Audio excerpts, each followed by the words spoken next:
Bonsoir tout le monde.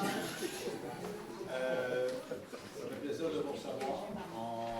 Ce soir, on a la chance d'avoir, suite à la demande répétée de plusieurs personnes qui demandaient pourquoi nos séances du conseil n'étaient pas enregistrées, de façon officielle, puis être présentées en différé sur la télé communautaire, ils vont l'être à partir de ce soir pour tous les prochains conseils. C'est comme ça, vous pourrez, ceux qui ne peuvent pas assister, peuvent pourrez par la suite les visionner en différé, bien sûr. Ça fait que c'est quelque chose qui a été mis en place à partir de cette séance-ci. Le deuxième point, je voudrais, compte tenu qu'on est c'est enregistré, il y a la procédure spécifique au niveau des questions pour s'assurer que ça puisse respecter le règlement 292 de la façon comment ça fonctionne. Et aussi parce qu'on est en captation, les questions, il y a 2 périodes de questions. Donc, lors de la première ou de la deuxième. Si vous avez des questions à poser, vous allez devoir venir au micro, vous identifier et par la suite poser votre question. Et une sous-question aussi qui touche, s'il y a lieu, et les sujets qui seront abordés, qui seront répondus, vont devoir toucher spécifiquement les questions d'ordre public de la municipalité et aucune en matière personnelle ou quoi que ce soit ou qui touche, peu importe, autre chose qui a lieu à la municipalité au niveau administratif. Ça va? Parce que c'est les règles qui doivent être établies. Et une chose très importante aussi, puis je l'ai mentionné dans le mot du maire du mois de juillet, il y a un décorum qu'on doit suivre. Et ça fait aussi partie du règlement 292 qui a été adopté en février 2025, donc de l'année antérieure. Donc, il y a plusieurs éléments là-dedans. C'est disponible sur le site de la municipalité au niveau des règlements qui mentionnent le fonctionnement. Donc, ce que je viens vous dire là fait partie de ce règlement-là. Et un élément important que je tiens à rappeler, que j'ai identifié dans le mot du maire, donc tout le monde qui sont ici autour de la table du conseil sont là pour le bien de la municipalité et travailler dans l'intérêt de la municipalité. Donc, on a le droit d'être d'accord, on a le droit de ne pas être d'accord, mais il faut le faire d'une façon avec le civisme reconnu, c'est-à-dire et d'accepter que les gens ne soient pas toujours d'accord avec nous. Okay? Je pense que ça, c'est la chose importante à faire. Et puis, c'est ce qu'on s'attend des déroulements lors du conseil municipal de Saint-Albert.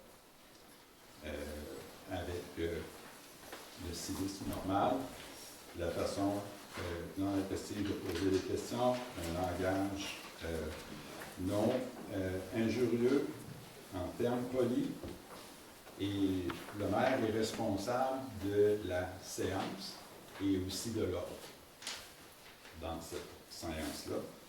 Donc, respecter l'autorité et de traiter respectueusement les membres du conseil et les officiers municipaux qui participent à la rencontre du conseil. Donc, je pense que c'est des points importants qu'on doit toujours avoir en mémoire lorsqu'on se présente au conseil, puis pour faciliter les délibérations. Deuxième chose aussi, c'est que la séance du conseil, c'est une séance de travail du conseil, des conseillers. Et ça, c'est bien important à se rappeler de cet élément-là. Donc, ceci étant dit, on a le quorum, c'est qu'on peut commencer au niveau de la séance.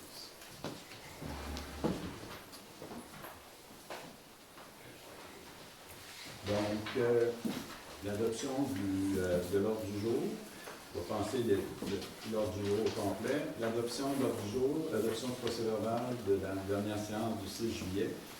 On va avoir au point 3 la première période de questions. Ensuite, les différents rapports. Infrastructure, bibliothèque, École du Goéland, pompiers, MRC, Parc naturel régional de Portneuf, Récolo, comité des loisirs et comité d'avenir de l'Église. On n'a pas au point 5 les demandes, il n'y en a aucune pour ce mois-ci.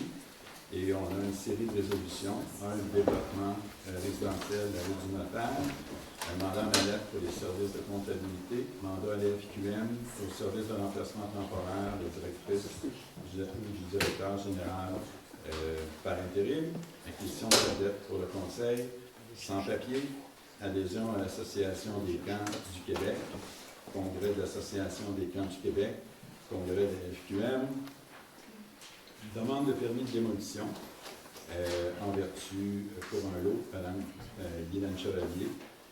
Demande de modification du règlement de zonage, l'érablière Michel Chantal, on va voir en détail c'est quoi.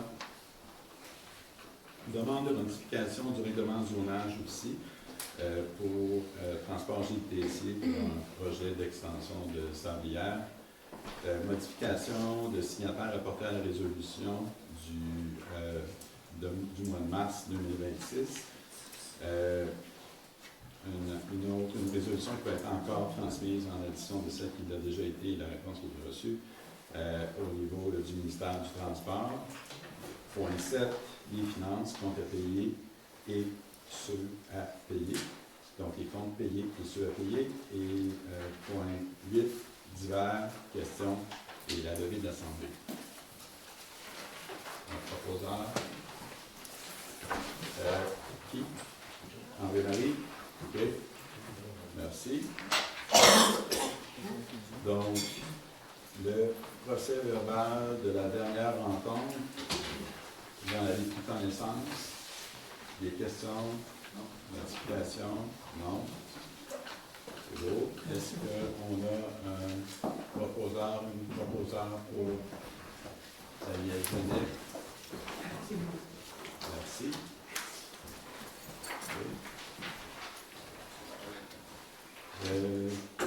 Je serai maintenant rendu à la période de questions. Votre micro, je pense qu'il est pas ouvert. Non, mais moi je me lève et je parle fort. Donc, le système est organisé pour ça. Donc, ceux qui veulent poser des questions doivent se présenter en avant, s'identifier et poser la question. Fait qu'il est supposé fonctionner. Non, il faut. Est-ce que tu peux l'amener? Faisez une Vas-y. petite plan. Oh. Ah, ça Ouais. fonctionne. Je suis encore un peu avec les micros. Vincent Lévesque-Dosti. Au mois de juin dernier, vous avez donné un contrat pour une direction générale par intérim. C'est un contrat qui est relativement dispendieux, puis la provenance de la personne était relativement éloignée. À ce moment-là, dans la salle, il y a quelqu'un qui a demandé si vous aviez demandé d'autres offres de services, ou par exemple à la FQM ou autre, et vous avez répondu qu'il avait répondu à la négative. Au mois de juin, j'ai fait une demande d'accès à l'information dans laquelle je vous demandais l'offre de service pour le contrat pour lequel vous avez demandé, toute offre de service que vous auriez pu recevoir sur le même sujet, et toute demande d'offre de service que vous aviez faite relativement à cette résolution-là. Vous m'avez répondu qu'il n'y avait pas de document autre que l'offre de service que vous avez octroyé. Fait que là, ma question, c'est lequel des deux, entre moi ou la personne qui a posé la question dans la salle séance tenante, qui s'est fait compter de mentir? Maintenant, M. Dosti, je vous demanderai, de soigner votre langage parce que c'est inapproprié. Non, mais regardez, on va... Je vais prendre un exemple pour rephraser la question. Regardez, M. Dosti, j'ai pris la peine de lire les règles, et Oui. ces règles-là s'appliquent aussi à vous. J'ai été super poli. Moi, je pense pas que j'ai enfreint les règles. Ben, En fait, regardez, ma M. question est Dosti. relativement simple. À la même question, Oui. vous avez répondu pas deux fois la même réponse. Donc, forcément, il y en a une des deux qui est inexacte. Ben, J'aimerais savoir c'est laquelle. M. Dosti, langage injurieux et libelleux. Ok. Non, mais je me suis dit, monsieur Dosti, Non, mais- votre réponse, pouvez-vous reposer votre question? Oui, je vais poser ma question, ça va me faire plaisir. OK. En juin, vous avez donné un contrat à quelqu'un pour être directrice générale par intérim. Oui. C'est un contrat qui était dispendieux. Sans appel Relatif. d'offres, Relatif. inférieur aux règles de permis. Ça ne touche pas ma question. Je le sais que c'est inférieur. OK. Donc, c'est un contrat qui est relativement dispendieux. C'est une personne qui vient de relativement loin. OK. Lors de la séance, il y a quelqu'un qui vous a demandé pourquoi est-ce que vous avez choisi cette firme-là, pourquoi vous n'aviez pas demandé à la FQM qui offre ce genre de service-là. Vous avez répondu que la FQM n'en avait pas disponible. Exactement. Moi, je vous ai posé la même question dans des mots différents, en faisant une demande d'accès à l'information après la séance. Je vous ai demandé de recevoir une copie de l'offre de service pour le contrat que vous avez octroyé.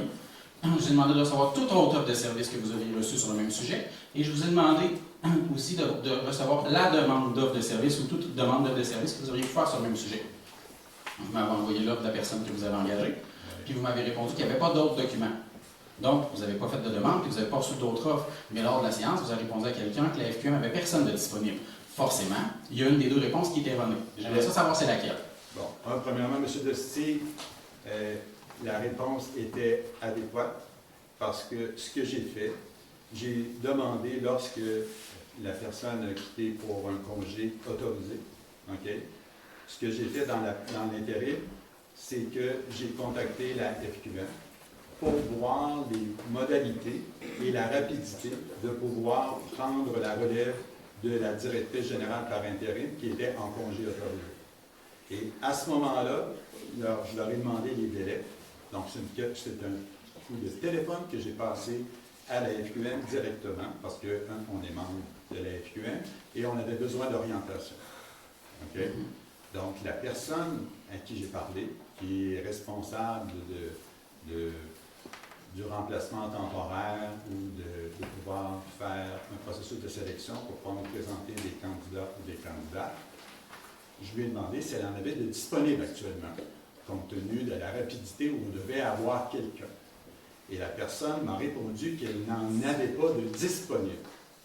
Et pour cette raison-là, compte tenu de sa réponse, on n'a pas fait de processus de demande à la FQM de façon spécifique pour être capable de pouvoir pourvoir au remplacement de la directrice générale par intérim. Donc, c'est ça la situation.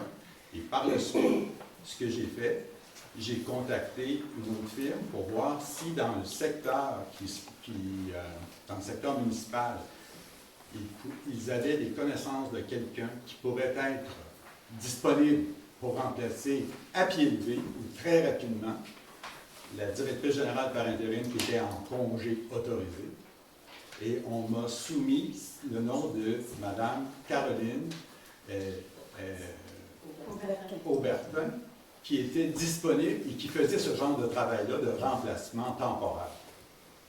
Okay? Et la personne ne venait pas du secteur. Elle venait de la région de la Montérégie. Donc, est-ce que ça répond à votre question pour la situation dans laquelle on était et que laquelle on était confronté le 15 mai 2026? En fait, c'est juste... Je trouve que c'est particulier que vous fassiez des offres de services sans laisser de traces en les faisant au téléphone parce que c'est pratique pour les demandes d'accès à l'information. Mais c'est tout.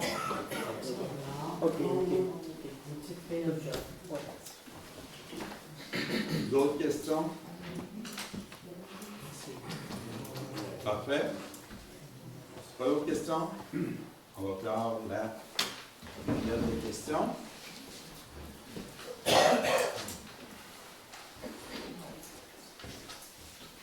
Les rapports sur les différents comités infrastructures. C'est beau.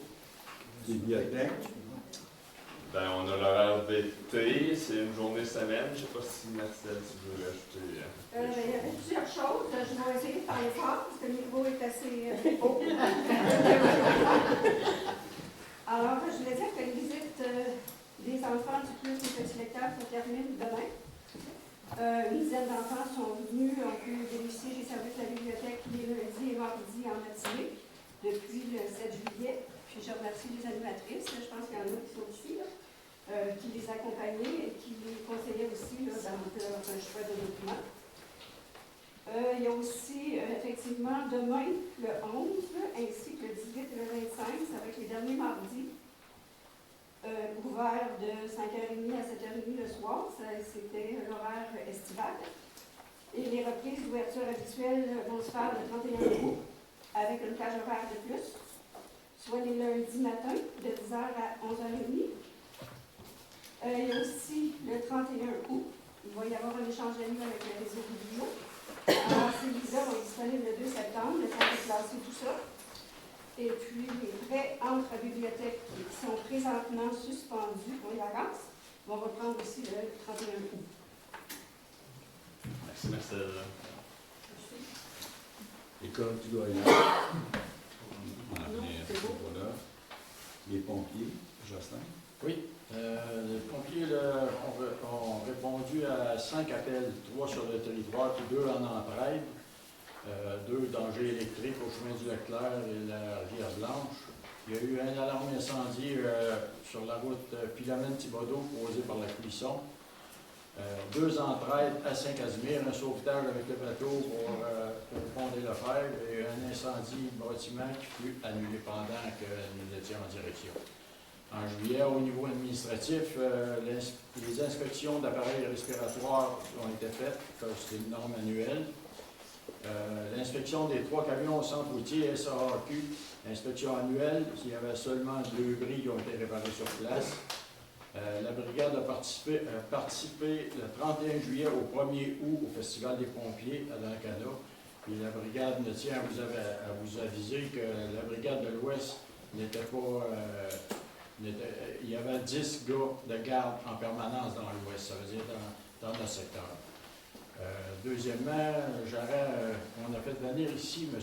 Richard Thibault pour venir nous expliquer pourquoi nous autres, Saint-Albert, on ne faisait pas partie de la répit, puis à quoi ça consiste.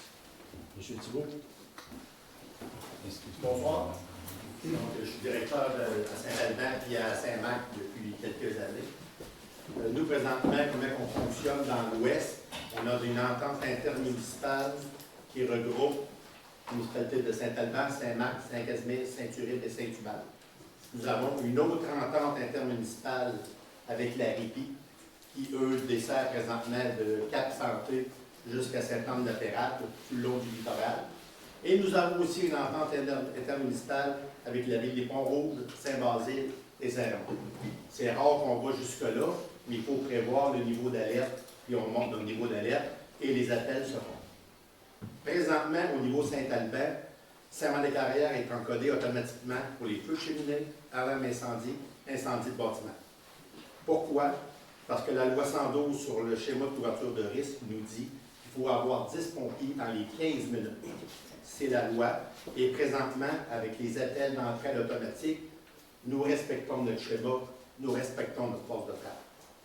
Ce n'est pas le problème de Saint-Albert, c'est le problème de plusieurs brigades, même Saint-Marc-des-Carrières, qui est un plus gros service, encore Saint-Albert automatiquement sur les mêmes types d'appels, et Saint-Casimir fait la même chose. Ce qui nous permet également, en ce regroupement régional de l'Ouest, c'est d'avoir des spécialités de chacun. Qu'une brigade ne pourrait se payer seule, mais en étant en interbrigade, ben, c'est plus efficace. Par exemple, Saint-Albert, on est fiers d'avoir l'escouade nautique. Saint-Marc a l'échelle aérienne. Saint-Casimir a l'unité hors route et les mouchoirs de vie. Donc, on travaille ensemble. Ces brigades-là pratiquent ensemble. D'ailleurs, au mois d'avril, on a eu une journée complète avec les 4 services de l'Ouest, ce qui nous permet d'avoir minimum 10 pompiers. Ça nous permet même d'avoir des gars de garde les fins de semaine, ce qui est pas commun dans tous les services. On a toujours 2 gars de garde à Saint-Albert, 3 à Saint-Marc et 4-5 à Saint-Casimir. Donc déjà là, même les soirs et les fins de semaine, on a nos 10 gars pour respecter notre schéma. Et si toutefois le feu semble plus majeur, là on va monter le niveau d'alarme. C'est là que, exemple, ça peut être des Deschambault va monter le niveau de la répit ou vers Saint-Basile, dans le coin de Sainte-Christine, etc. Donc c'est le même qu'on fonctionne présentement et dans nos rapports annuels, on réussit à respecter notre schéma. C'est pas parfait partout. Par exemple, le volet prévention, où je vous le dis, je suis très honnête, on ne score pas énormément, c'était approuvé, etc., et envoyé au ministère. On n'a pas assez de contenu d'eau. On ne se le cachera pas, c'est une réalité. Les gars travaillent, donc on a moins de gars, mais au niveau sécurité à la population, on respecte amplement nos objectifs. Merci. Merci. Merci. L'autre point, c'est les dossiers courants. Donc, pas grand-chose à mentionner de ce côté-là, à part certains, je veux dire, c'est des dossiers qui sont réguliers, là, comme information portée à l'attention du Conseil des maires. Parc naturel régional de Portneuf. Est-ce qu'on a des suivis, des modifications à part pour les événements? Donc, il y avait des dossiers qui ont été présentés dans le passé, mais pour des suivis qui continuent de leur côté avec des projets, mais rien à ce niveau-là de nouveau. Récolo. Deux petits points. Dans le fond, au mois d'août, il n'y a pas de conseil d'administration, il y a juste un comité exécutif. Puis, il y a eu la semaine passée, on a abordé la planification stratégique qu'on avait déjà faite là, 1 an et demi environ. Fait que là, on la ressort, puis on regarde ce qu'on est rendu, puis on crée en ligne nos priorités avec suite à la planification qu'on avait faite. On a commencé à travailler le budget déjà. Puis pour ceux qui savaient, là, on avait déjà eu, on faisait affaire avec une compagnie, une fauconnerie pour les goélands qui était sur le site là, pour essayer de s'éloigner le plus possible. Ça fonctionne très bien, donc on a prolongé le contrat jusqu'en décembre de cette année. Puis on est après discuté pour savoir si l'année prochaine on ne le fait pas à l'année de avril à décembre. On vérifie, on n'a pas les informations, mais c'est très efficace. C'est pas mal ça. Pas mal ça. Comité des loisirs, tu veux-tu... Oui, ben, je peux dire que ça va très bien, avec Stéphanie qui gère ça. Ben, les ceux qui ne savent pas vont peut-être être déçus, mais l'été tire à sa fin. Quand le jour finit déjà en train de faire bien. Très bien l'été, des petites choses, des petites poutines à gérer, mais dans l'ensemble, ça a très bien été. Vendredi passé, on avait l'humoriste sur le gazon. On était malheureusement en compétition avec l'Expo agricole. On était... il y avait quoi, une trentaine, 30-40 personnes? 50. Bon, tant mieux. Oui, c'est beau. Puis, le prochain événement majeur qui s'en vient, c'est la fête albanoise, la première fin de semaine de septembre. OK. En passant, je voudrais remercier Stéphanie pour le cadeau qu'ils ont, pas le cadeau, mais le prix qu'ils ont gagné au point de vue, pour la deuxième fois, premier prix. Félicitations.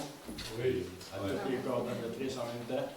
Merci. Est-ce qu'on peut savoir c'était quoi le... Ben, le prix, c'est-à-dire, c'était premièrement, c'est que le camp de jour s'est distingué pour la deuxième fois à titre du premier prix provincial. C'est un concours provincial au niveau des camps de jour. Donc, du défi Chin Chin. Donc, c'est-à-dire au camp. Donc, il y a un thème qui touche vraiment l'utilisation de l'eau, qu'est-ce qui est important, puis donc, dans différentes, les gens au camp, donc les jeunes doivent présenter un projet.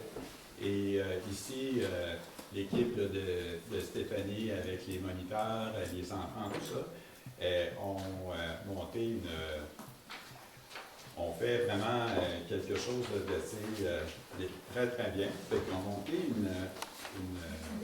une BD avec différentes étapes pour être capable de dire, pas à la recherche de l'eau, mais voir la consommation d'eau pour encourager la consommation d'eau au niveau des camps de jour. Et ils ont monté une approche, une BD par rapport à ça.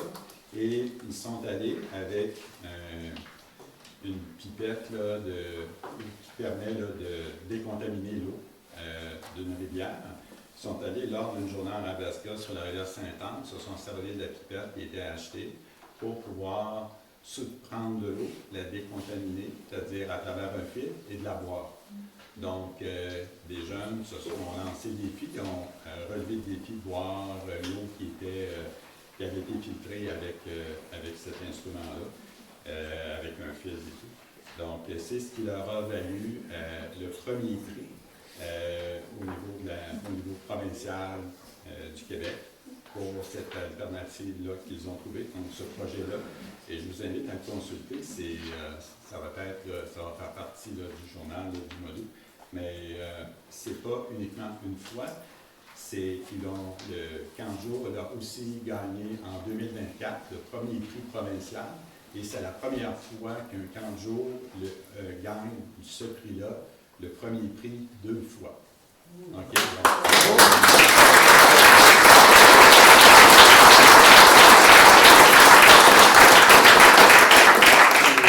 Merci beaucoup pour l'applaudissement. Stéphanie est très contente et ça s'applique à Stéphanie et tout l'ensemble des moniteurs du camp et aussi les jeunes qui ont participé à faire cette belle, ce beau projet-là. Et le prix a été remis la semaine dernière et on a assisté à la remise du prix là, par les responsables du projet. Donc, félicitations encore. Fait que là, la barre est haute. Pour une troisième fois de suite pour peut-être l'an prochain ou l'autre année. Merci beaucoup. Je pense que c'est important. Il se passe des belles choses dans Saint-Alban, il faut les dire aussi. Donc, ça va faire partie du journal. OK. Comité de l'avenir de l'Église. Il n'y a pas eu de rencontre. Il n'y a pas eu de réunion. Denis, y avait-tu des choses à mentionner? Non, on va avoir une réunion de la gauche, OK. le suivi. Et le suivi, c'est que vous continuez à suivre les différentes possibilités. Oui, par rapport au comité. OK. Les demandes, il y en a eu quelques-unes. Au niveau des résolutions, donc, au niveau des décisions d'aujourd'hui, donc, concernant le développement résidentiel, la vue du notaire, le projet de protocole d'entente versus le règlement 295 sur les ententes relatives aux travaux municipaux et abrogation des résolutions qui ont été prises en avril 2025. Donc, il y a eu un projet une entente qui a été proposée à la municipalité. Et il faut bien comprendre que c'est un développement privé, donc c'est-à-dire par un promoteur. Ce projet-là doit correspondre au règlement qui a été adopté en octobre 2025, le règlement 295. Donc, cette entente-là, avec le promoteur, a été transmise aux aviseurs légaux qui sont passés à travers et pour pouvoir s'assurer que ce qui était proposé correspondait à nos règlements, donc le règlement 295. Et la réponse, c'est qu'il n'est pas conforme au règlement qui est approuvé en octobre 2025, qui prévoit notamment les coûts de réalisation des travaux municipaux devant être assumés par le promoteur et non pas par la municipalité. Et les autres frais de construction au niveau de l'asphalte, les frais de surveillance pour s'assurer que lors de la mise en place de l'aqueduc puis des travaux, des coûts vont être conformes. Donc, une surveillance qui doit être faite par un surveillant indépendant et non pas celui de l'entrepreneur, du contracteur, et toute autre dépense prévue au règlement. Donc, ces éléments-là sont non conformes au règlement 295, ce qui veut dire que la municipalité devrait assumer ces coûts-là en addition. Donc, comparativement à être assumés par le promoteur directement. Okay? Donc, les coûts d'asphalte, les coûts de surveillance et d'autres éléments. Donc, le conseil municipal n'entend pas déroger au règlement 295, ni assumer les coûts additionnels en vertu du règlement. Donc, c'est la discussion qui a eu lieu, et de façon à avoir un traitement équitable entre tous les promoteurs et les intérêts financiers de l'ensemble des contribuables de la municipalité, de ne pas assumer ces frais-là en addition. OK? Et il y avait une réserve qui avait été mise en place en avril 2025, une réserve financière de 300 000 destinée au développement résidentiel. Cette réserve municipale-là doit être constituée conformément aux dispositions du Code civil. Selon le Code, la résolution ne constitue pas à elle seule le véhicule juridique approprié pour créer une réserve financière au sens de la loi. Donc, sur cette base-là, le financement des travaux municipaux liés au projet de développement de la rue du Notaire ou à toute forme de prêt ou d'avantage financier, ça correspond à ce qui serait considéré comme un avantage financier au promoteur. Et pour cette raison-là, on ne peut pas accepter le protocole d'entente soumis par le promoteur qui va devoir être retravaillé de façon à s'aligner avec le règlement 295 qui a été adopté en octobre 2025. Donc, le projet, ce protocole-là doit être transmis, c'est-à-dire rejeté, et comme avec les raisons spécifiques, informer le promoteur qu'il pourra déposer un nouveau projet pour le rendre compte qui devra être conforme au règlement 295. De confirmer que la municipalité n'assumera pas les coûts d'asphaltage de surveillance des travaux toute autre dépense qui sont prévus au 295, au règlement 295. D'abroger la résolution au niveau de la création de la réserve de développement résidentiel. Retourner les sommes visées en excédent de fonctionnement non affecté de la municipalité. C'est une transaction comptable.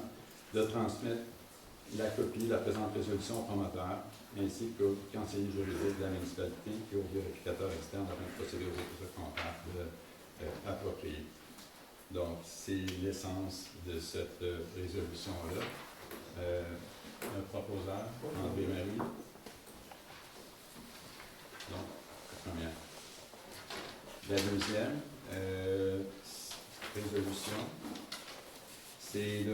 il est proposé que la municipalité mandate temporairement, je dis bien temporairement Mallette, pour assurer la continuité des activités associées aux divers travaux d'assistance comptable. Ça veut dire beaucoup plus limité aux conciliations bancaires de façon temporaire pendant cette période-là. Ces services-là sont rendus par un autre segment de Mallette qui est complètement indépendant, je tiens à le répéter, donc de Mallette. Donc ce ne sont pas les mêmes personnes qui font la vérification. Il y a une séparation entre les deux parties qui rendent ces services-là. Il ne se passe pas d'informations. Il s'est fait selon les règles de déontologie rattachées au bureau comptable. Donc, pendant l'absence de la directrice générale. On va avoir besoin d'un proposeur pour ça. Donc, Daniel. Et ce genre de service-là est utilisé de façon très sporadique dans le passé aussi, de façon à pouvoir avoir mis toujours des questions comptables ou des conciliations comptables, comme entre autres les conciliations bancaires. OK. Mandat de l'FQM sur le service de remplacement temporaire, je dis bien, d'un directeur ou d'une directrice générale par intérim. Donc, le propos de cette résolution-là est de mandater la FQM, la Fédération québécoise des municipalités, de façon à aider la municipalité de Saint-Alban à combler le poste de façon intérimaire au niveau de la direction générale par un directeur ou une directrice pendant l'intérim pour la période subséquente. J'ai besoin encore de proposants. Et donc, on peut se poser une question? La période de questions sera à la fin. La première période de questions est terminée. Donc, okay. Les coûts rattachés à ce fonctionnement, les coûts rattachés à ce mandat-là de la FQM, on est membre de la FQM sur une base annuelle. Les coûts sont de 1 200 $. OK, pour nous assister dans ce processus. Donc, il y a une demande qui a été faite, les caractéristiques, et donc on attend que la résolution à partir de ce soir, donc ils vont pouvoir s'activer à ce niveau-là pour pouvoir effectuer des travaux. On a eu une offre de service de l'ordre.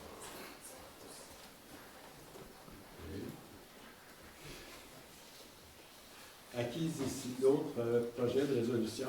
Acquisition de tablettes pour le conseil municipal. On subit tous les impacts de l'informatisation. Et donc, pour être capable de pouvoir faire une transition pour les réunions du conseil, mais aussi pour ses délibérations, donc lors des, lors des discussions là, préparatoires. Il y a un logiciel qui existe, qui a été contracté par la municipalité, quelque chose là, qui va nous servir avec les tablettes de façon à pouvoir mettre à jour les documents qui sont utilisés pour faire des réunions de préparation du conseil et pour garder des traces, parce que les projets, pour garder des traces au niveau des interactions, au niveau de modification, soit d'ordre du jour, au niveau là, de procès-verbal, des commentaires, des choses à modifier, et qu'on va être capable de pouvoir garder l'ensemble de ces traces-là à l'intérieur avec cet outil-là. Donc, c'est des tablettes qui vont être pour chacune des personnes. Ils vont être dédiés uniquement qu'à ça et pour pouvoir faire ce travail de maintien des traces. Et c'est quelque chose que beaucoup de municipalités utilisent, de petites municipalités aussi, qu'ils utilisent de façon plutôt que ça aide à éviter beaucoup de procédures en termes de procès-verbal, de suivi, parce que les transactions de modification ou ainsi de suite, des commentaires qui sont effectués par les conseillers et à la direction ou à la greffière pour pouvoir modifier justement les projets qui vont être présentés au conseil et aussi en séance plénière. Bien, ces documents-là vont être mis à jour sur une base continue et qu'on est capable de pouvoir donner nos commentaires. Donc, ces tablettes-là, on en a besoin de 7 et le coût total d'une soumission de port neuf informatique, donc à 4 128,75 $, incluant les 75 sous, incluant les taxes. Et je pense que c'est la transition à un conseil, un premier pas, un conseil sans papier, parce qu'on a quand même beaucoup de papier sur la table ici à l'avant actuellement. Okay? Donc, je pense que ça va être une bonne approche. Fait que, proposeur, c'est déjà fait? Non? Christian? Okay. Adhésion à l'Association des camps du Québec, ACQ. Okay? Donc, l'adhésion à l'Association des camps du Québec nous permet d'avoir accès à différentes informations, différents services. Et cette adhésion en termes de support pour les responsables des camps, pour tout ce qui touche la gestion des camps de jour. Donc, cette adhésion-là, la municipalité ne l'avait pas, mais pour un prix qui représente un coût de 197 $ par année. Pour l'adhésion, on nous donnait accès à de l'information, à des suivis. Je pense que le conseil était d'accord, pas je pense, mais le conseil était d'accord en plénière de pouvoir faciliter l'adhésion de Saint-Alban à cette organisation-là, compte tenu du succès que le camp de jour de Saint-Alban, des honneurs qui nous sont faits avec l'ensemble de l'administration au niveau des différents projets, comme le projet cet été Chin Chin qui a été fait, puis le prix provincial. Bien, je pense que ça permet à la gestion des personnes qui s'occupent du camp de jour de pouvoir avoir accès à plus d'informations qui peuvent les aider dans leur planification et ainsi de suite. Donc, on recommande cette adhésion-là. On a besoin d'un proposeur. Francis. Parfait. Avec cette adhésion-là, il y a le congrès de l'Association des camps du Québec, dans lequel on peut avoir accès aussi pour partager différents projets, l'orientation des camps, ce qui fonctionne bien, ce qui fonctionne moins bien. Il y a un congrès de l'Association des camps du Québec qui va avoir lieu du 10 au 12 novembre à l'hôtel Delta Marriott au Mont-Saint-Anne au coût de 675 dollars. Et aussi, on va autoriser par cette résolution-là le remboursement des frais de déplacement inhérents à la sur présentation de pièces justificatives. Donc, je pense que c'est encore là, c'est relié directement. Juste, puis je vais ajouter, après, donc on a besoin d'un proposeur pour ce camp-là, cette congrès-là. C'est beau. Je voudrais juste ajouter aussi que lors de la séance là, de la MRC, entre autres, on venait juste d'apprendre que Saint-Avant avait été honoré. Le camp de jour de Saint-Avant avait reçu le prix, le premier prix encore cette année. Je l'ai mentionné directement à la rencontre et les commentaires des autres maires autour de la table étaient là, très positifs en disant que des campeurs de l'extérieur viennent de Saint-Alban, viennent à Saint-Alban pour être capables de pouvoir participer au camp de Saint-Alban. Donc, je pense que ça, c'est aussi un élément très important, puis c'est très positif, très flatteur quand on entend d'autres maires qui nous parlent de la qualité de notre camp ici. Donc, je pense que c'est quelque chose qu'on va tous garder, et ce genre d'appréciation-là, d'adhésion, va aller dans le bon sens aussi, là, pour être capable de continuer dans cette ligne-là. C'est beau? On a déjà fait ça. Okay. D'autres éléments, donc à chaque année, on délègue le maire de la municipalité au congrès de la FQM qui se déroule là, à Montréal, pas Montréal, mais à Québec, pardon. Donc du 24 au 26 septembre. Le coût d'inscription de ça et pour ce congrès-là est de 1 150 $ plus taxes. Donc, c'est uniquement cet élément-là qui va être demandé. Donc, seulement, c'est un processus qui est annuel. À chaque année, le maire est délégué. Je vais avoir besoin d'un proposeur, Daniel Genet. Ensuite, des demandes de démolition. Donc, on a une demande de permis de démolition en vertu du PIA.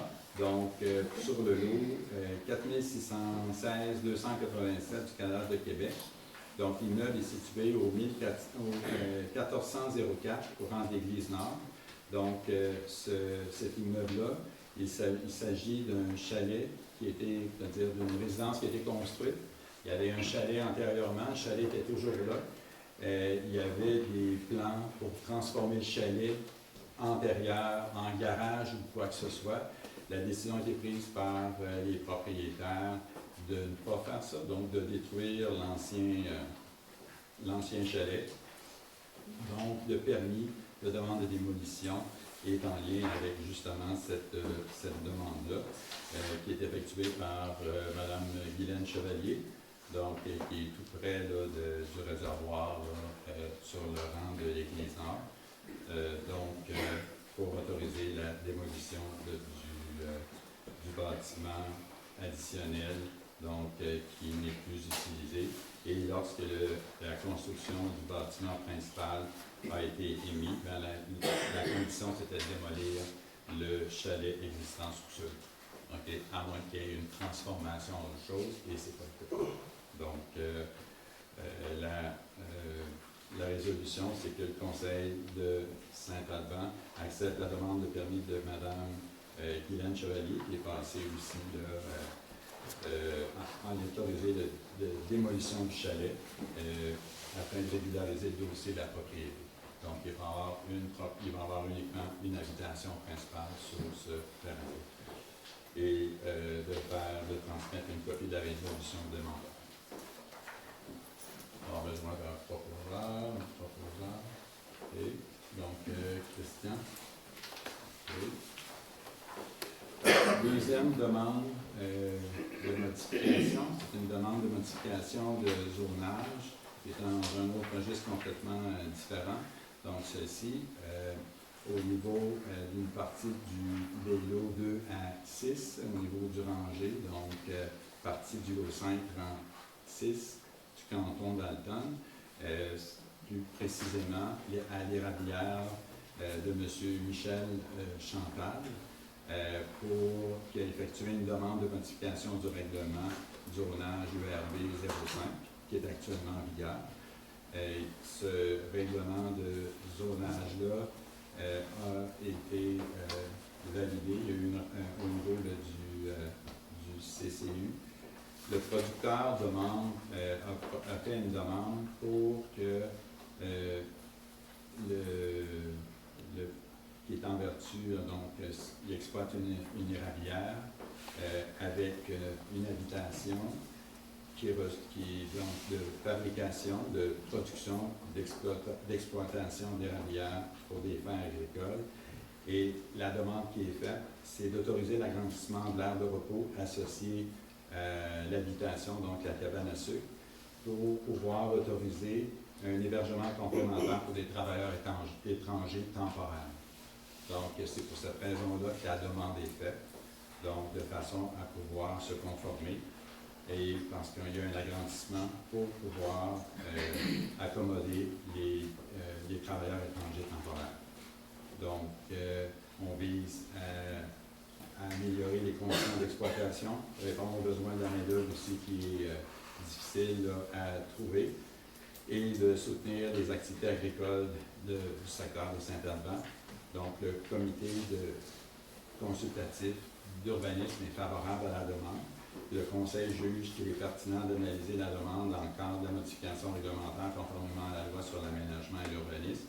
Donc, le Conseil accepte de modifier le règlement de zonage afin d'autoriser l'agrandissement de l'aire de repos associé à la cabane à sucre et l'usage complémentaire d'hébergement pour les travailleurs étrangers autonomes. Donc, les frais vont être assumés par le demandeur et le Conseil se réserve le droit en tout temps de mettre un terme à la procédure parce qu'il y a d'autres étapes qui doivent être effectuées par la suite. Donc, on a besoin d'un proposeur ou d'une proposeur pour ça. Jocelyn? Oui. OK. L'autre demande, c'est une demande de modification du règlement de zonage URB 05 concernant, il y a eu une demande antérieure qui a été faite, elle a été demandée, on a demandé à la personne qui l'avait proposé de faire des modifications, de soumettre des documents additionnels. Cette demande-là touche, est dans le cadastre là, du Québec, la route Philomène Thibodeau, et le requérant est Transport Gilles Tessier, qui est propriétaire là, dans une zone agricole dynamique. Donc, la demande de modification du règlement a pour but d'établir, d'autoriser l'agrandissement de la sorbière actuelle sur cette partie ou sur ce lot-là. Donc, le comité de consultation a analysé les documents et il est favorable qu'elle ait été réexaminée. Donc, c'était une deuxième demande avec des informations additionnelles. Et le comité est favorable, là, maintenant, après l'examen de ces documents-là, à la modification réglementaire demandée. Donc, le Conseil municipal de Saint-Alban accepte de modifier le règlement afin d'autoriser l'extraction, destinée à une sorbière. Il y a des frais qui sont requis, là, qui vont être assumés par le demandeur. Donc, il y aura d'autres étapes par la suite, mais c'est le changement d'ordonnance va être approuvé. Et il va y avoir aussi, par rapport, parce que le terrain actuellement est un terrain donc, agricole dynamique, donc qui doit faire aussi d'autres étapes de façon à ce qu'il puisse là, être finalement autorisé par la MRC. Je vais avoir besoin d'un proposeur. C'est beau. L'ajout de signataires, donc suite à l'absence de la directrice générale par intérim, on a besoin d'ajouter des membres additionnels à façon de signer au nom de la municipalité, donc en remplacement temporaire de la directrice générale par intérim, donc c'est-à-dire la directrice générale. Donc, l'autorisation des signatures pour une des résolutions, celle du mois de mars, qui a été proposée pour déposer une offre d'acquisition pour le presbytère et d'ajouter Mme Denise Trépanier au poste de greffière trésorière adjoint et M. Justin Perron à titre de maire suppléant pour être en mesure de pouvoir signer les documents requis s'il y a lieu. Donc, j'ai besoin encore d'André-Marie. OK.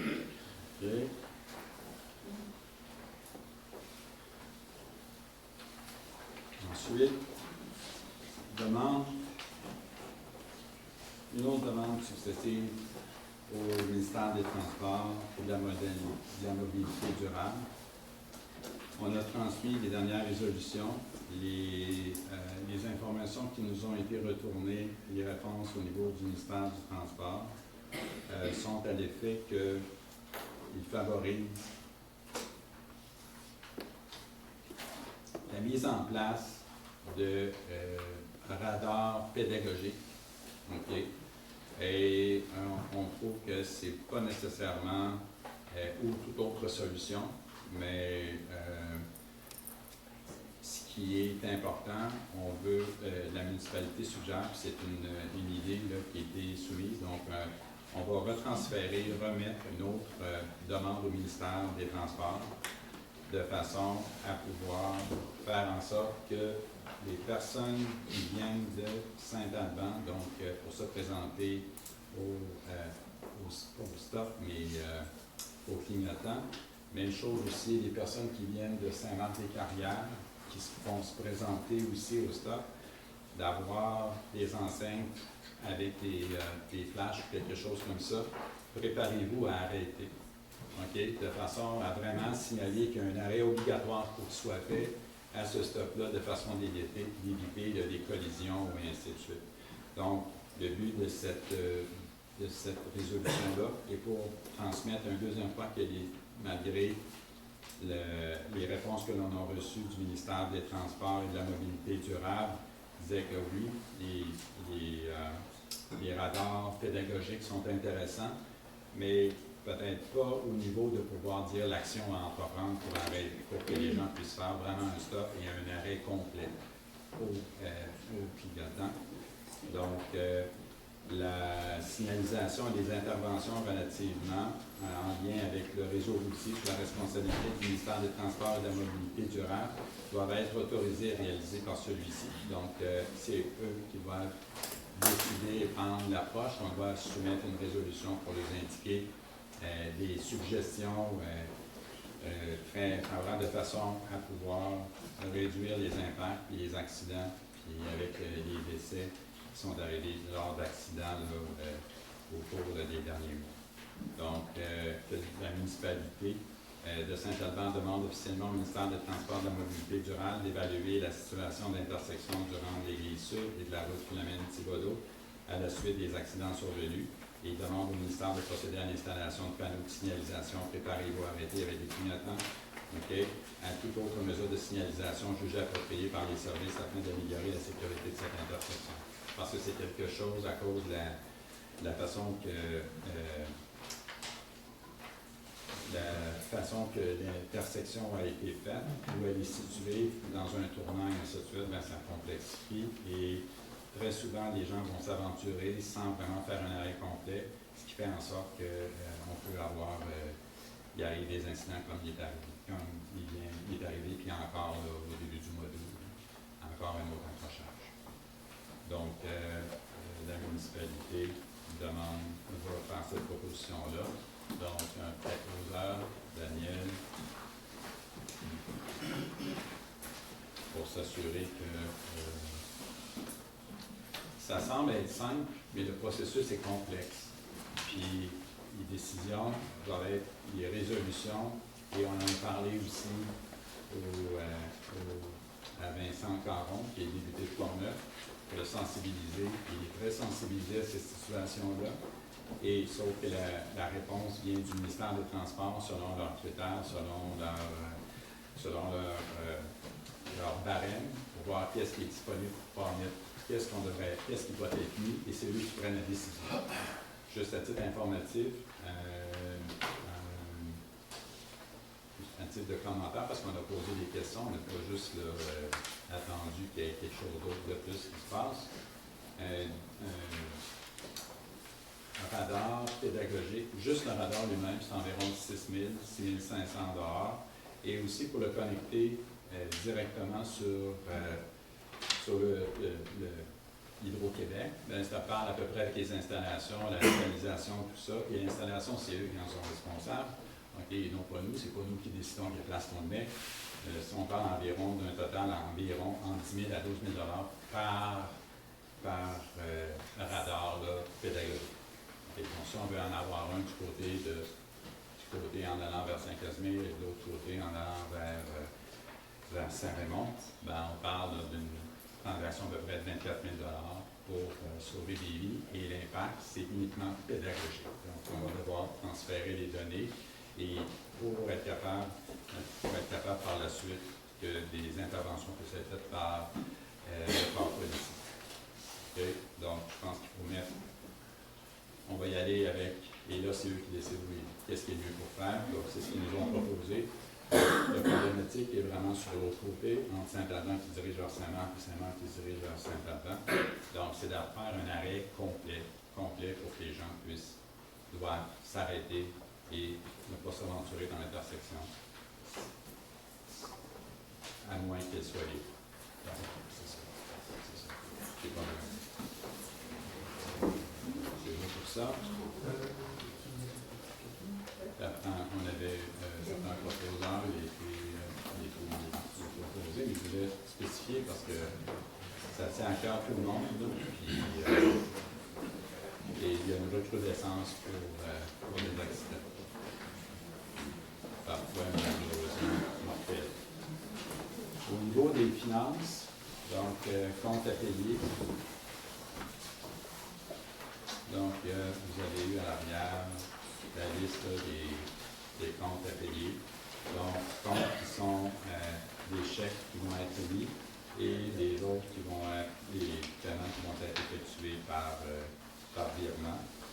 Donc, il y a des choses particulières. Puis, suite à une question qui a été posée, donc la première partie, c'est vraiment là, c'est des choses qui sont de la fourniture, ce genre de choses-là. Un cours aussi effectué par l'intervention par M. Marc Savard pour des castors. Donc, vous allez me dire, c'est beaucoup. Il y en avait 10 et non pas juste un. OK? Donc, je pense que je vais prendre ça en note. La liste sélective pour les dépôts qui vont être effectués. Donc, il y a différentes demandes. Il y a au niveau des tests. Il y a eu des bandages de calcium aussi dans le chemin du Lac-Long, une partie dans le rang Montembeau en allant vers en haut. Il y a eu la bière blanche aussi dans certains endroits où il y a encore de l'asphalte pour un montant de 9 000 $, 9 198. Donc c'est une dépense importante. Il y avait aussi eu d'amugleuse, mais qui avait été fait avant d'étendre bien sûr le calcium. Il y a plus d'analyse d'eau au niveau de fourniture pour le camp de jour. Et ensuite, il y avait un show d'humour, donc c'est le deuxième versement qui était dû à M. Samuel Arsenault. Ensuite, la configuration d'ordinateur, des suivis de ce côté-là. Les associés DSC incorporés, donc c'est les services de Mme Aubertin pour les 2 mois et quelques jours dans lesquels elle a été avec nous. Et pour 18 878 et 61, donc on comprend aussi les frais de déplacement.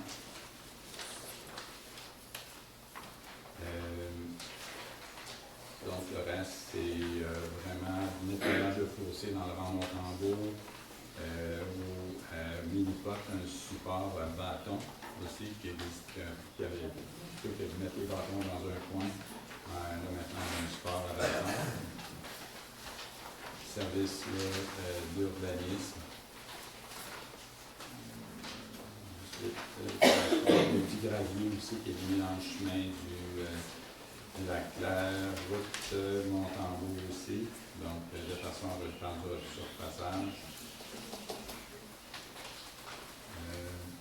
Gros, les paiements, le reste, les paiements du Québec, recevoir général au niveau de l'EPAY. Donc, c'est des paiements qui sont réguliers. Tout ça pour un montant de 105 738,30 $. Et les chèques pour un montant de 11 chèques pour 3 850 et 89. Donc, on avait une proposition pour autoriser les dépenses et que la greffière adjointe puisse payer les comptes selon les listes déposées au total. C'est beau. Et que donc le proposeur est Justin Perron. OK? Donc, on serait rendu à l'autre période de questions et d'hiver.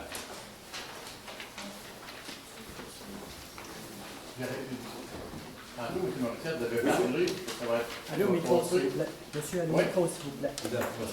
Denis Perrault.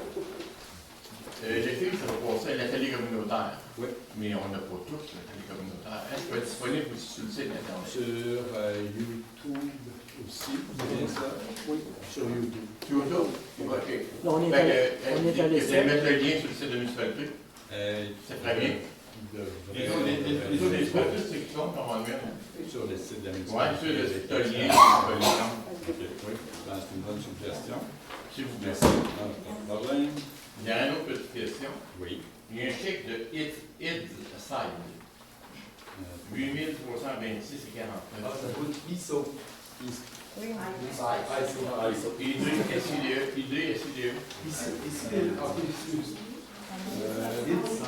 8326 et 49. Tu veux parler des autres bureaux, mais pas celui-là. Bien sûr. Non, parce que je voulais pas en parler. C'est ça, le conseil sans papier. Ah, OK. Le conseil, c'est le programme? Le programme Ah, parfait. OK. C'est une C'est beau. licence pour OK. une année, puis ça nous donnerait pour l'autre année. C'est une chance de vous aider. OK. Une licence annuelle. À Saint-Albert, à la sortie du village à Montfond, on a une carte qui dit au monde de donner priorité aux piétons. Le logo est sur la carte, mais il n'est pas personne dans priorité aux piétons. Premièrement, il y en a beaucoup qui ne savent pas. Okay. C'est vraiment priorité aux piétons avant le pont. Il faudrait mettre une pancarte et la priorité est aux piétons ici parce qu'il n'y a pas qu'arrêt. Puis je veux passer du monde, puis si tu avances, c'est sûr que tu vas avoir un F1 après. Là. C'est vraiment une bonne chose que. Donc, Quelqu'un de. Tu sais, c'est remarqué en plus, priorité aux piétons. C'est ça que ça veut dire, le triangle rouge qui est là. OK? Il y en a bien que ça faut. Même Jocelyn qui arrête là-dessus. Des blagues, des J'ai arrêté l'autre jour parce que tu m'avais dit si t'arrêtes pas, on va t'avertir. Il n'y a juste pas de piétons. Donc, l'affiche, ça prendrait une affiche. Ben, l'affiche qui marque. Tout simplement, pas tu sais. Autrement dit, respecter la priorité aux piétons. C'est ça que ça veut dire. Mais sauf que c'est en langage d'image, mais il y en a qui savent pas. Le développement résidentiel, je comprends, c'est bien correct de lire toute la négociation, c'est beau. Mais si jamais, dans le futur, qui veulent faire avec vous autres, puis qui veut mettre une taxe de secteur, exemple, sur la supervision des travaux et sur l'asphalte, est-ce que c'est des choses qui se font? C'est des choses qui peuvent se faire. Ça veut dire que ce serait nous autres qui décident que. Autrement dit, tu finances, puis c'est lui qui paye par les taxes, pas 20 ans. Non, on ne peut pas financer. Ma compréhension qui a été validée justement, on ne peut pas financer un entrepreneur à faire des travaux spécifiques par la municipalité pour un usage particulier. Donc, l'entrepreneur va effectuer les travaux. Et les taxes de secteur qu'il y a dans les rues, normalement, c'est la municipalité qui les faisait. C'est parce que, en tout cas, ce que je connais ah, ici, oui, je connais rien de... Ici, les taxes de secteur... non, mais c'est parce que moi, ce que je veux, je dis que ma part là-dedans, si on fait ça dans tous les projets, il n'y en a pas un qui venait voter à Saint-Albin. C'est pas tout le monde qui arrive avec 1 ou 2 millions dans ses poches. Je comprends que lui, il peut en faire, des travaux, l'agriculture, tout le mais des fois, il y a une demande qu'une taxe de secteur hectare de, mettons, 1 million pour aider à payer les premiers travaux et l'asphalte. Mais c'est eux autres qui le payent, c'est pas l'ensemble des citoyens. Ouais. Mais ce serait peut-être bon que Je de pense que c'est une validation additionnelle. Ouais, c'est ça. Parce que c'est Pour moi, je suis pas dedans. Non, mais Denis, il n'y a pas problématique à ça. La question qui a été posée, c'est-à-dire, est-ce que ce projet de règlement-là, il est conforme à ce qu'il devrait avoir? C'est bien Et correct. non, mais je veux juste répondre à ça. C'est que c'est un règlement standard qui est effectivement, qui est en place pour dire que l'entrepreneur qui vient de l'extérieur, le promoteur, doit assumer l'ensemble des coûts. OK. C'est ça, je pense qu'on a eu des mauvaises expériences dans le passé aussi. OK. Il faut que l'entrepreneur prenne en charge ces coûts-là. Et l'autre chose qui est un peu, qui est aussi, c'est importante, c'est les infrastructures qui vont être mises, comme les égouts et l'aqueduc, une fois enterrés, c'est en dessous de l'asphalte ou dépendamment.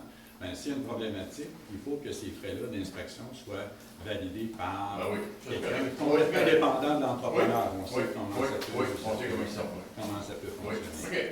C'est pour cette raison-là que tous ces frais-là, il faut qu'ils soient assumés par le promoteur. Autre chose. Mais on va. Mais c'est une bonne question. Tu sais, des fois, il y a quelqu'un qui manquait qu'un million pour faire 200 000 pour répondre les deux.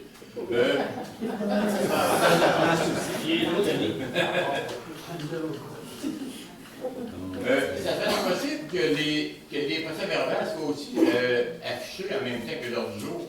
Les procès-verbales du dernier ou des imprimés, je comprends que les imprimés, ça va pas mais c'est parce qu'on les voit pas, des fois, je comprends qu'ils sont surchargés, mais qu'il y ait un peu de lousse, ils pourraient les mettre sur le site Internet, ça ferait très très bien. On l'apprécierait beaucoup. Merci.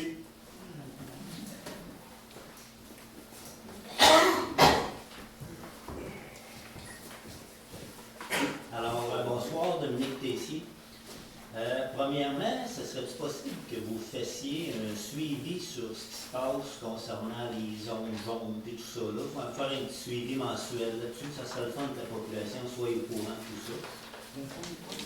Puis en second lieu, j'aimerais ça que vous mettiez un petit peu de viande alentour de l'os concernant l'information sur la DG, les dépenses de la DG qu'on a engagées temporairement versus l'offre de services par rapport à la FQM. Je pense que c'est pas clair. J'aimerais ça avoir de l'information là-dessus, s'il vous plaît. Est-ce que c'est une question que vous voulez que je réponde là? Ben oui. Non, mais c'est parce que vous devriez rester là. Premièrement, l'information, les paiements qui ont été faits comparativement à des gens qui projetaient 300 000 $. La personne était ici pour 2 mois pour être capable de façon d'intervenir rapidement à titre de support à Denise. Puis tout ça a été expliqué dans les derniers conseils du mois de juin aussi. Donc, fait que ça, c'est le premier point. Deuxièmement, l'offre de la FQM, quand on l'a fait, on voulait agir rapidement pour avoir quelqu'un. Donc, la FQM n'avait pas de personnes disponibles. Ça, je l'ai mentionné tout à l'heure. Okay. Est-ce que le mandat de madame qu'on a présentement est terminé? Le mandat de madame est terminé actuellement. Ça, c'est une information claire, nette et précise qu'on doit transmettre à la population. Merci beaucoup. C'est l'objectif de ce soir aussi. Vous avez posé une question, le mandat est terminé et c'est pour ça que l'on cherche une personne.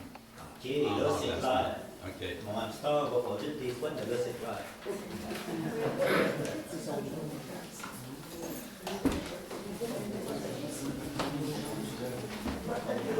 D'autres questions?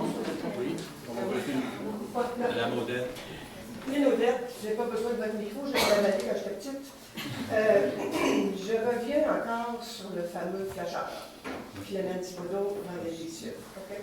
Le mois passé, je vous ai parlé, et il y a un membre du conseil qui prenait le dossier en main. Vous m'avez répondu que le conseil municipal travaillait en mode collégial. À ce moment-là, le mot collégial, pour moi, c'était un diplôme de cégep. Le lendemain, je ne savais pas ce que ça voulait dire. Ça veut dire que le conseil travaille tous ensemble sur un dossier. Mais de déléguer un conseiller, ça ne veut pas dire qu'il prend la décision. Ça veut dire qu'il revient avec des informations auprès de la table du conseil. On l'a fait dans mon temps parce qu'on avait travaillé sur ce dossier-là. Ça, dans le bon vieux temps. Mais je me suis permis de vous imprimer 3 reportages qui ont été faits sur des causes similaires à la nôtre. Des situations géographiques comme la nôtre, qui ont des zones accidentogènes, c'est un mot que j'avais.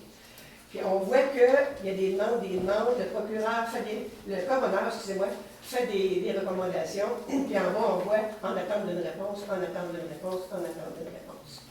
Fait que oui, envoyer des résolutions, ça n'en prend une résolution, mais ça fait quelqu'un qui tape sur le tout.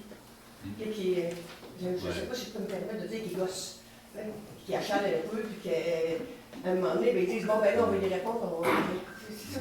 Parce que sans ça, le mois passé, on en parlait, j'arrive, tu vois ici, puis il y a encore un accident de plus, il y a 2 semaines. 2 automobiles, 3 ambulances, 4 véhicules de la Sûreté du Québec, 2 camions de pompiers. C'est ça. Puis malheureusement, des décès, on a 3 à date. Les rencontres, il y a des discussions qui ont été faites. C'est pas parce qu'on prend cette situation-là très au sérieux. Bien sûr, je suis entièrement d'accord très avec au vous. sérieux. Puis, il faut la prendre au sérieux. Il faut la prendre au sérieux, puis prendre au sérieux. Puis il y a eu des interventions avec Vincent Caron, pour intervenir directement auprès du ministère du Transport.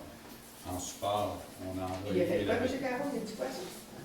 Qu'est-ce qu'il a dit? Il a dit la décision, vous avez transféré la résolution, le ministère des Transports dit la morphologie de ce détour-là, ça ne prête pas pour avoir un carrefour giratoire que plusieurs personnes ont mentionné. Mais un feu de circulation? Un feu de circulation, le feu de circulation qui a été, c'est les décisions du ministère du Transport. C'est pas nous autres, on peut demander un feu de circulation, on peut en demander un feu de circulation. On doit en demander un. Mais le point au départ, c'est de faire un stop complet, de regarder à gauche et à droite, avant de s'engager. OK? Je comprends que l'hiver, il peut y avoir des conditions de glissement avec la glace, la neige, tout ça, mais il faut d'abord faire un arrêt complet. Il faut voir, il faut comprendre qu'il y a un stop à faire. La configuration de la route aussi, Saint-Albert-Saint-Marc, sur le gare-là, puis la gare-là encore, parce qu'il y a quelqu'un qui va peut-être s'en venir. C'est ça. Puis, demander de diminuer la limite de vitesse dans ce secteur-là. 150, 70, puis mettez... Oui, l'autre fois, la Sûreté du Québec, ils ont fait du radar une journée, ils étaient parqués sur le coin-là. Je montais de Saint-Marc, je les voyais. Donc, le feu de circulation d'arrêt complet dans les deux directions. Le minimum. Mais c'est sûr qu'on n'avait pas les 4 en même temps. Fait que je vous laisse ce document-là. J'en ai fait une copie pour chacun de vous autres. C'est 3 reportages de 3 situations qui ressemblent à nous autres. Du point de vue morphologique, du point de vue de situation, malheureusement, où il y a eu des décès. Peut-être que vous pourriez, si un conseiller prenait le dossier, communiquer avec ces municipalités-là, les gens, les maires ou les conseillers qui sont responsables dans ce dossier-là, puis voir eux autres comment est-ce qu'ils ont fait. Autrement dit, qu'on travaille ensemble. Ils ont le même problème que nous autres, je pense pas qu'ils sont pas ici. C'est plus facile. Fait que je vous laisse ça, vous donnez à chacun des maires de conseil. Merci. Venez ça par cœur, on a l'examen le prochain.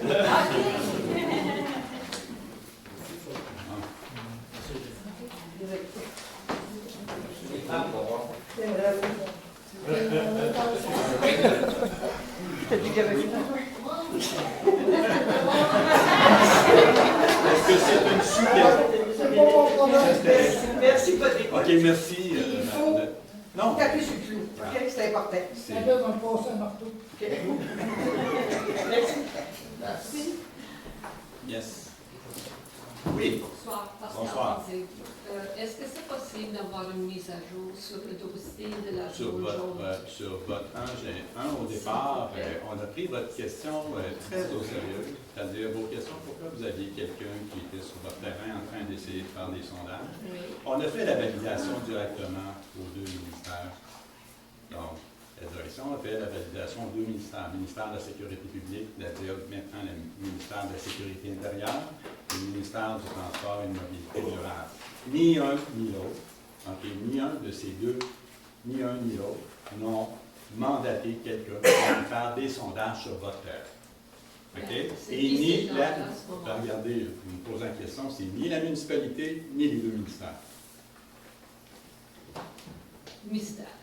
Bon, mais de toute façon, Fait que c'était pas c'est- ça que je voulais savoir. Non, mais je voulais je- avoir une mise à jour générale du dossier, du progrès des travaux. Bon. Comme je l'ai Et en expliqué, même temps, ouais. est-ce que c'est possible d'ajouter un point récurrent à l'ordre du jour à ce sujet-là? Ça va nous faire plaisir de rajouter ce point-là. Le point de suivi par rapport à la situation au niveau du glissement de terrain, la zone à risque de glissement de terrain rétrogressif, OK, qui est dans le secteur là, sur le rang de l'église nord, du côté nord, mais vers l'est. Actuellement, comme vous savez, les ingénieurs du ministère du Transport, ceux qui touchent les plans et ainsi de suite, sont en grève. Donc, depuis la sélection, non, ils sont en grève. Donc, la sélection, depuis la sélection de la personne du mandat du gestionnaire de projet, qui était important pour pouvoir être capable d'avoir la subvention qui nous avait été promise. Il n'y a rien qui s'est passé, mais le projet, de notre côté, nous, on attend le ministère, on attend leur développement en termes de deux étapes. La première étape, c'est le concept d'intervention. La deuxième étape, c'est les buts.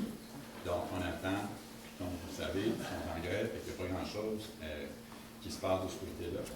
Donc, dès le moment que ça va être terminé, on fait des suivis avec les deux personnes. Donc, M. Lavoie et Mme Pellin, qui sont responsables dans chacun de leur côté respectif. Il n'y a pas eu de développement par rapport à ce qu'ils sont, autre que le projet qui nous a été présenté d'intervention, qu'est-ce qui devait être fait. Donc, ceux qu'on a mentionnés lors des rencontres citoyennes. Donc, est-ce que vous prévoyez une rencontre avec les citoyens concernés, éventuellement une deuxième rencontre? Maintenant que les citoyens concernés vont pouvoir avoir la mise à jour, je prends bien votre point pour être capable de pouvoir faire le suivi. Et lorsqu'on aura des développements beaucoup plus importants en termes de quelle est l'approche qui va être prise, spécifiquement en termes d'intervention sur les terrains. Même chose aussi, ça va être quoi l'ampleur de ces travaux-là? Certains vont être touchés plus que d'autres. Tout simplement dans le but de réduire le poids sur les talus qui est exercé par la pression des talus sur ce qui se passe en dessous. Et ce qu'on ne voit pas, c'est la glaise qui peut se déclencher dépendamment d'un mouvement. J'imagine qu'à partir de ce moment-là, vous allez pouvoir proposer un échéancier aussi. En fonction des travaux puis des plans, une fois que les plans vont être réalisés, l'échéancier va pouvoir être finalisé en termes de l'ampleur des travaux. Merci. C'est bon?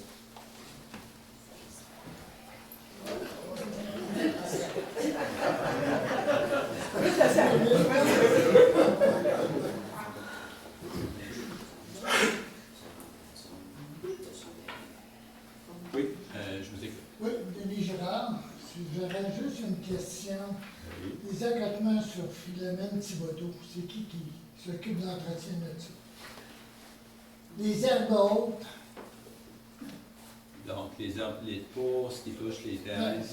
Si on fait notre ça, puis je ne vois pas plus parce que j'ai les herbes devant moi. Ouais. C'est rendu au même. Hein? La municipalité a fait des interventions pour être capable de réduire et de nettoyer les côtés là, dans l'emprise, qui n'est peut-être pas nécessairement la nôtre, mais celle du plan du transport. C'est ça, donc c'est pas à nous, on s'en est permis. C'est pas sorti, là. Ah, c'est ça, j'ai un employé qui allait aujourd'hui couper les herbes. Oui. Parce que la semaine passée, sur le gaz, parce qu'il y en a qui s'en venait, mais on ne le voyait pas. Mon soeur, il était fait, il faut regarder à gauche, à droite, mais oui, c'est ça d'herbe haute, là, ça fonctionne pas. Il y a l'inscription d'aujourd'hui. Puis c'est dans l'emprise du ministère du Transport. Ouais, parce que c'est un peu plus loin, là. Tu sais, quand c'est au même, là, il ne va pas. Il arrive, il t'arrive quasiment en face. Ça, c'est peut-être un autre point là, de visibilité qu'on manque de ce côté-là. Je sais que l'hiver, les employés aussi prennent dans leur responsabilité puis ils vont ouvrir un peu plus large parce que la MTQ n'est pas bien vite sur le déneigement dans ces coins-là. Pas bien vite. Merci. J'avais oublié, mais excusez-moi, monsieur Gérard l'a dit, qui a coupé le foin. Je vais lui demander demain. Il y avait un autre pick-up, il viendrait couper. S'ils ne le font pas, il va falloir qu'on le fasse, nous autres. Ça ne prend pas 2 jours faire ça, là. Puis j'ai oublié de vous mentionner tantôt que j'aime ça venir vous parler. Moi, pour venir vous parler, je prends les réseaux routiers et non pas les réseaux sociaux.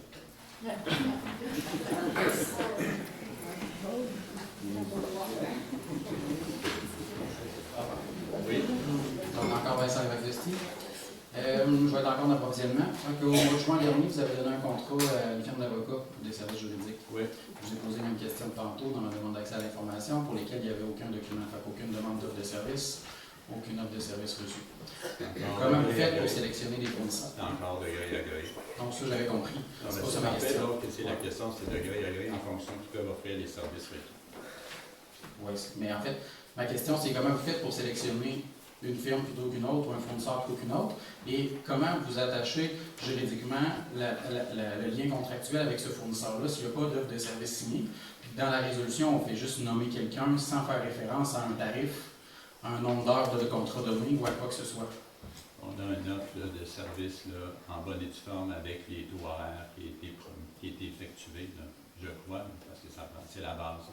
Mais en fait, moi, vous m'avez répondu par écrit qu'il n'y avait aucun document de la sorte qui était tenu à la respect de la municipalité. Si jamais c'était erroné, je peux vous retourner ma demande. Puis, j'aurais une autre question là-dessus, parce que, en fait, je vais te poser un petit peu tantôt quand vous avez amené le point sur les tablettes, qui vont vous permettre de tout le monde suivre et de faire des meilleurs suivis sur ce qui se passe dans la municipalité. Bien, pour pouvoir faire le suivi, il faut alimenter les documents. Fait qu'est-ce que vous avez l'intention de changer un petit peu vos pratiques en approvisionnement et d'arrêter de le faire au téléphone? Regardez, monsieur Dusty, qu'est-ce qu'on a mentionné tout à l'heure? Ça se répond de manière simple, oui ou non? La réponse, c'est que ça va se faire de façon systématique, tout simplement. Super, merci beaucoup. Parfait, monsieur Dusty. Oui.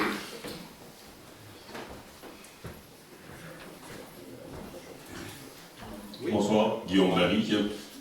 Simplement, en présumant que ces procès-verbal utilise le même libellé que l'ordre du jour, respectueusement et humblement, si vous voulez faire une demande et surtout faire une pancarte, préparez-vous à arrêter à Saint-Alban. Préparé en forme impérative, ça prend vraiment d'être préparé.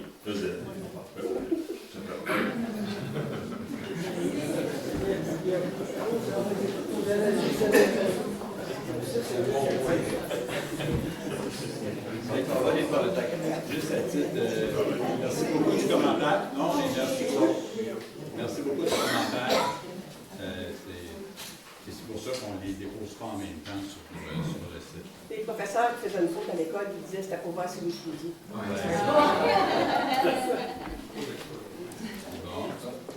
D'autres questions?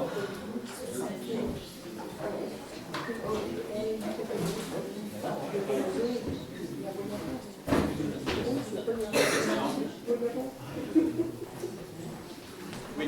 Bonsoir, Denis. Si je passais à la TV, par contre. Je suis un peu gêné. J'aurais un commentaire, puis 2 questions. Mon commentaire, premier. Normalement, on pose des questions, puis après ça, c'est résultant. OK, d'accord, allons-y avec les questions. Il y a quelques mois, les gens parlaient des contestations, des projets d'éoliennes à gauche puis à droite. Puis on vous avait suggéré de faire un règlement concernant justement l'avenue d'éoliennes. Est-ce qu'il y a quelque chose qui est sorti de ça ou si... Votre question, c'est une bonne question. C'est la même chose aussi au niveau de la ligne de transport électrique qui passe dans l'axe Saint-Laurent. L'orientation de la MRC, c'est d'avoir une position commune sur l'ensemble du territoire, donc la MRC, pour que les municipalités puissent, s'il y a des projets, il faut qu'ils soient localisés à un endroit où l'impact va être complètement réduit au maximum, premièrement. Puis que ça soit pour le bénéfice de l'ensemble de la MRC au compte. Donc, avant de se prononcer en disant qu'on ne va pas autoriser ou ne pas autoriser l'éolienne dans un endroit à cause de l'acceptabilité sociale et tout ça, il y en a Non, mais on sera rendus aux portes, on sera rendus dans le ZEC Vatican, ça, ouais. Mais il n'y a pas Et on s'en vient. Mais il n'y a pas de projet à date. Il y a des tests qui vont se faire, OK, au niveau du vent, OK, mais il n'y a pas de projet spécifique confirmé dans la MRC de province. Je ne suis pas sur ces comités-là, mais c'est les représentations qui nous sont faites. Et c'est l'ensemble de la MRC, c'est une position commune qui est prise à ce niveau. OK.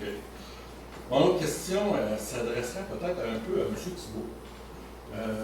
Parce qu'il parlait tantôt de la REPI, ces choses-là, et que je ne suis pas favorable à la REPI. Mais qu'est-ce qu'ils ont, comment est-ce qu'ils réussissent à charmer les municipalités ou les embarquer là-dedans? Bon, je ne sais pas si...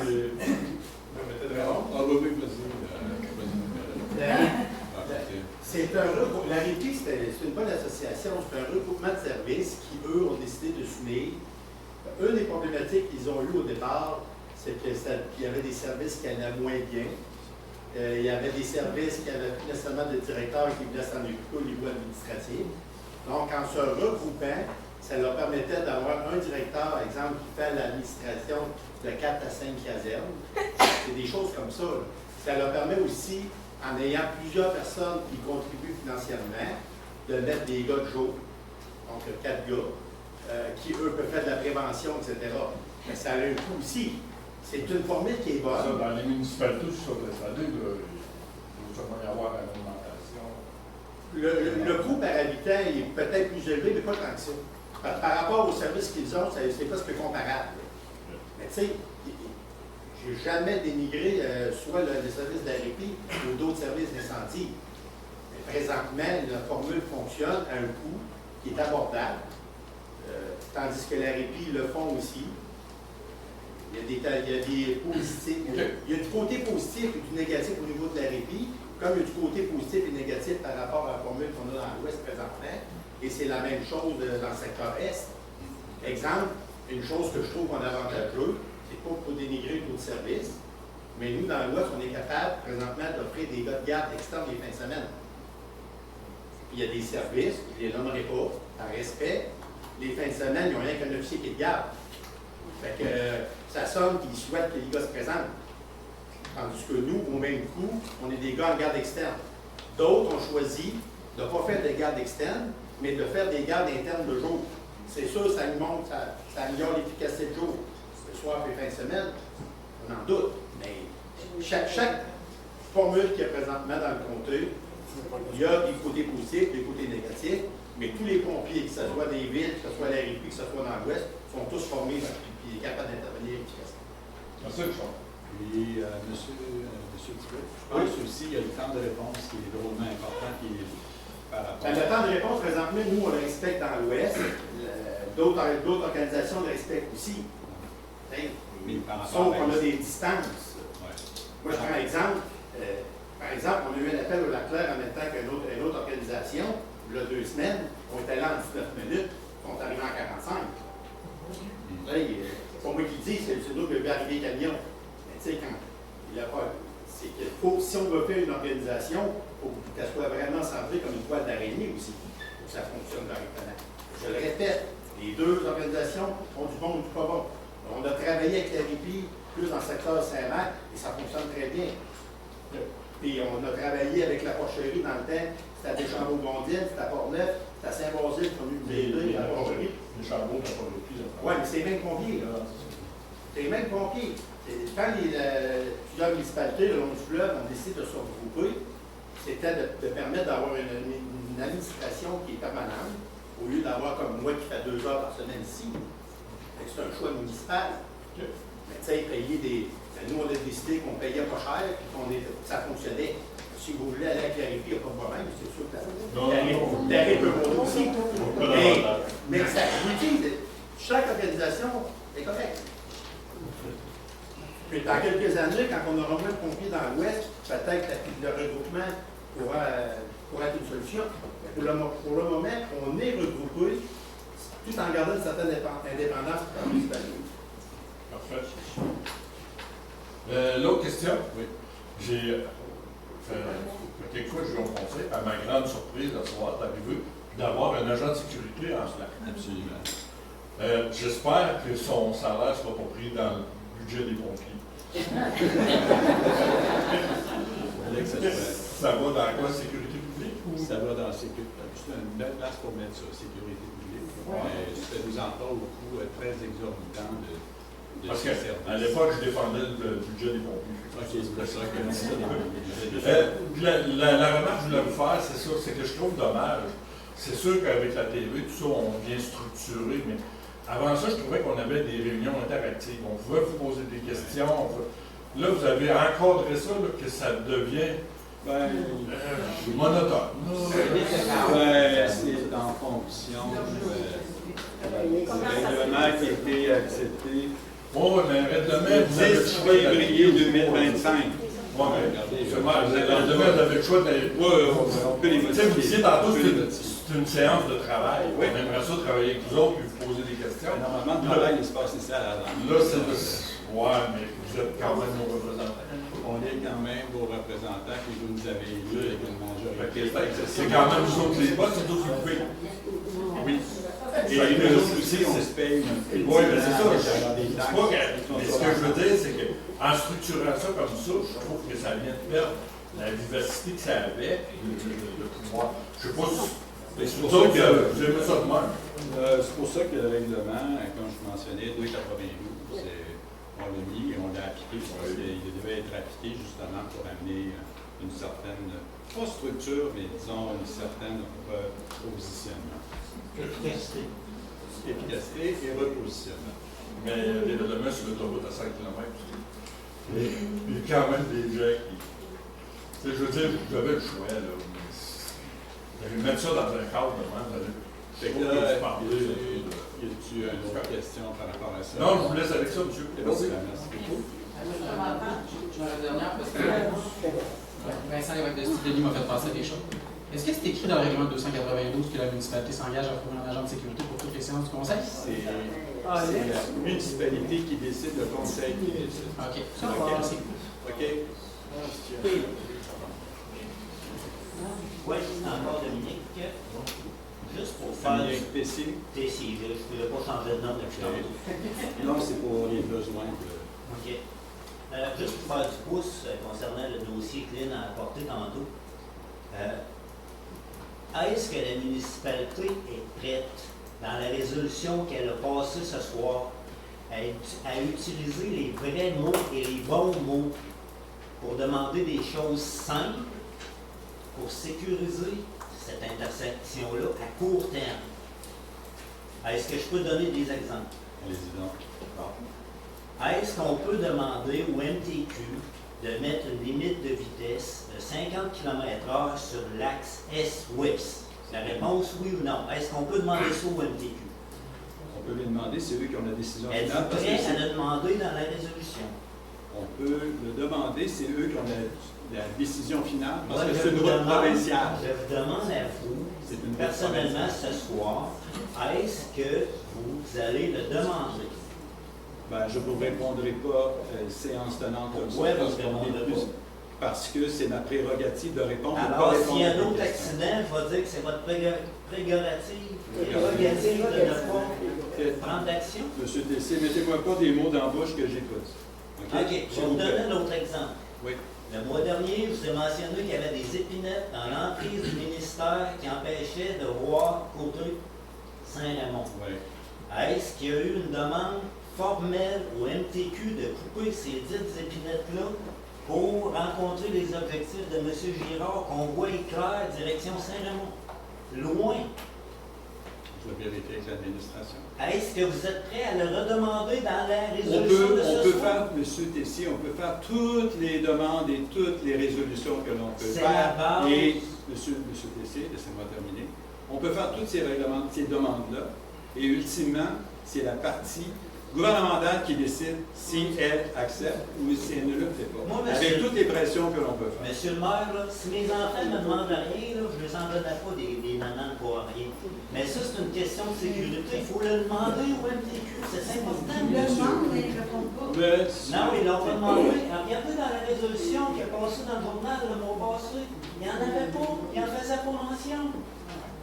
Puis là, je leur demande ce soir, puis je suis sûr que la résolution, il y a des fortes chances qu'elle change même pas. Voici. Il a l'air d'un chialeux, là, mais ça va être pour la population.